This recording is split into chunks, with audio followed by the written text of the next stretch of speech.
மனித அன்பு மாறி போகும். மாறாத அன்பு இயேசுவின் அன்பு. பரிசுத்த வேதம் சொல்கிறது தேவன் அன்பாகவே இருக்கிறார். ஆகவே இந்த இயேசு கிறிஸ்து உங்களை நேசிக்கிறார்.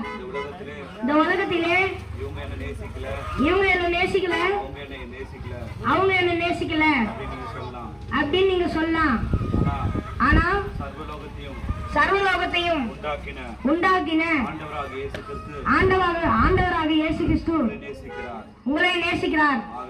ஆகவே வருத்தப்பட்டு பாரம் சுமக்கிறவர்களே நீங்கள் எல்லோரும் என்னிடத்தில் வாருங்கள், நான் உங்களுக்கு இளைப்பாறுதலை தருகிறேன் என்று இயேசு கிறிஸ்து உங்களை